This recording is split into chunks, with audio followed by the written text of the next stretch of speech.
رسول پاک صلی اللہ علیہ وآلہ وسلم کے ساتھ لڑتے ہوئے، حضور کے ساتھ جنگ میں کفار سے لڑتے ہوئے ایک شخص حرام موت مر گیا، مرا۔ صحابہ کرام کو اللہ کے رسول نے پہلے فرمایا تھا کہ اس پر اعتماد نہ کریں۔ کیوں؟ اس کے دل میں ایمان نہیں تھا، وہ مذہبی جوش پہ نہیں لڑ رہا تھا، وہ خاندانی حمیت پر ساتھ دے رہا تھا کہ میری قوم پر حملہ ہوا ہے۔ تو میں نے کہا نا، سچوں کے ساتھ رہو گے تو اپنے قلب کو، اپنے دل کو، اپنی نیت کو سچا بنانا پڑے گا، تب جا کر بات بنے گی، ورنہ نہیں۔ اور یہ بات ذہن میں رکھیں کہ سچائی اختیار کرنے کے لیے یہ نہیں ہے کہ آپ کاروبار چھوڑ دیں، آپ دنیا چھوڑ دیں، آپ تجارت چھوڑ دیں، آپ باقی لین دین چھوڑیں، میں اخلاص اور تسبیح اٹھا کر میں اللہ اللہ کر کے بیٹھ گیا ہوں، یوں نہیں ہے۔ کشتی پانی میں چلتی ہے لیکن پانی کشتی میں نہیں آتا۔ ہم نے دنیا میں رہنا ہے پر دنیا کو دل میں جگہ نہیں دینی۔ اچھے سے اچھا کپڑا پہن لیں۔ شاید میں بھول نہ رہا ہوں تو آج کے دور میں لاکھوں دینار اس جبے کی قیمت بنتی ہے جو ایک بار اللہ کے رسول نے زیب تن فرمایا۔ یمن سے تحفہ آیا، حضور نے پہنا تاکہ امت کے جو امراء ہیں، امیر طبقہ ہے، وہ اگر قیمتی لباس پہنے تو ان کے لیے گنجائش بن جائے۔ اللہ کے رسول نے پہنا، پھر اتار دیا۔ تو اتنا مہنگا کپڑا بھی آپ نے پہن لیا تو اپنے کفن کو نہ بھولیں۔ ٹھیک ہے آپ پہن لیں، کوئی جرم نہیں ہے، آپ کو رب نے مال دیا، آپ زکوٰۃ دے دیں، کر لیں معاملہ، کوئی نہیں مسئلہ، لیکن آپ اللہ اور اللہ کے احکامات کو اپنے دل میں سجا لیں۔ میں اللہ اللہ کے باتوں کو اپنے دل میں سجا لوں، یہ نجات ہے، ورنہ کوئی نجات نہیں۔ مخمل کے بستر پہ آرام فرما بندہ کیوں نہ ہو، لیکن اپنے دل میں اللہ کو بٹھائے کہ آج تو مخمل پہ، ہو سکتا ہے کل قبر میں ہو سکتا ہے کل فوت ہو جاؤں، ہو سکتا ہے میں جس جگہ ہوگا وہاں سرانہ بھی نہیں ہوگا۔ سرانہ ٹھیک لگانے کے لیے آج تکیہ کے بغیر میں نہیں بیٹھ سکتا، قبر میں تو سرانہ بھی نہیں ہونا بظاہر، لیکن اگر نیکی ہوگی تو اللہ کے رسول نے فرمایا قبر جنت کے باغوں میں سے باغ بن جائے گی۔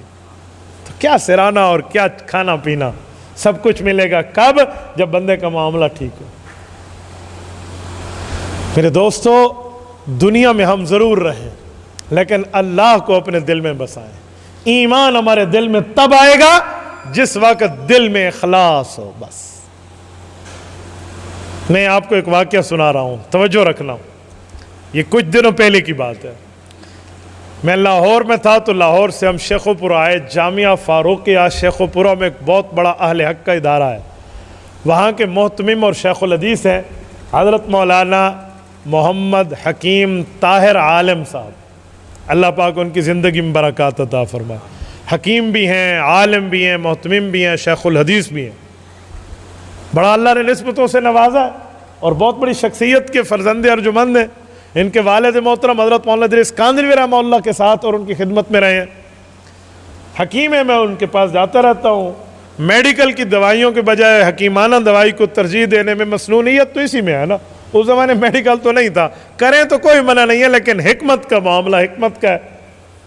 تو میں نے انہیں نبض چیک کرائی اپنی نا، انہیں نبض چیک کی نا، میں نے کہا ناشتے میں کیا کھایا؟ اب میں ناشتے کے بعد گیا تھا، میں نے اپنا کھانا بتایا، تو کہا کیا ہو گیا پھر آپ کو، یہ کیا ہے؟ میں نے کہا حضرت یہاں کیا ہے، توجہ رکھنا، یہ میں بات یہیں لاؤں گا، کیا ہے؟ فرمانے لگے آپ کی نبض 1 منٹ میں 100 پر دھڑک رہی ہے، خالی پیٹ 70 سے نیچے نہیں ہونی چاہیے، اور بڑی پیٹ کے لیے تو بس 80 85 81 بس 100 1 منٹ میں دل 100 بار دھڑکے، یہ تو ہارٹ اٹیک اور بی پی ہائی کا خطرہ ہے۔ کیا کھایا ہے آپ نے؟ میں نے کہا حضرت میں تو بالکل نارملی پوزیشن میں بیٹھا ہوں، مجھے تو کچھ بھی فیل نہیں ہو رہا۔ کہا اس کو چھوڑو، یہ بتاؤ یہ کیا مسئلہ ہو گیا آپ کو؟ میں نے کہا حضرت یہ آپ ہی کا کام ہے، تسی دسو کی ہو ہے، ہمیں کیا پتا۔ تو کہتے اچھا میں آپ کو ایک دوائی دیتا ہوں۔ شاگرد کو بلایا اور دوائی منگوائی ایک پوڑیا میں، مجھے کہا اس کو زبان پہ رکھنا ہے، ابھی کھانا نہیں ہے، جب میں کہوں پھر کھانا ہے۔ میں نے زبان پہ رکھ لیا، زبان میں وہ میں چوستا رہا، وہ دوائی کا پانی بنتا رہا۔ 1-1.5 منٹ کے بعد مجھے کہا اب اس کو نگل لو، میں نے نگل لیا۔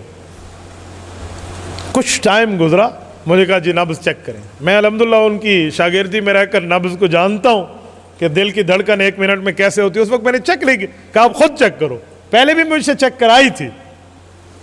تو میں نے اب جو چیک کی نا تو وہ 80 کے لگ بھگ ہو گئی.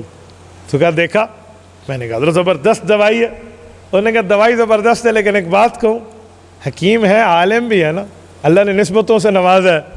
کہا ایک تصوف کا مسئلہ یہاں سے حل ہوتا ہے, خانقاہ کی باتیں یہاں سے حل ہوتی ہیں, اللہ اللہ والی. میں نے کہا حضرت دوائی سے کیسے؟ کہا سنو, یہ دوائی آپ نگل لیتے تو 1.5 گھنٹے بعد اثر ہوتا. یہ آپ نے زبان پہ چوستے رہے زبان پہ لعاب بنتا رہا اور آپ نے نگل لی اس دوائی کو تو 1 منٹ میں اثر ہوا. تو پتہ چلا کہ زبان کا دل کے ساتھ گہرا اثر ہے. اگر دل سے اللہ اللہ کہو گے دل پہ اثر جائے گا, زبان سے اللہ اللہ کہو گے دل پہ اثر جائے گا, زبان سے گالی دو گے پھر بھی دل پہ اثر جائے گا. کہ دل اور زبان کا یوں کنٹیکٹ ہے, یوں ریلیشن شپ ہے, یوں ان کی رشتہ داری ہے آپس میں, دل اور زبان کی.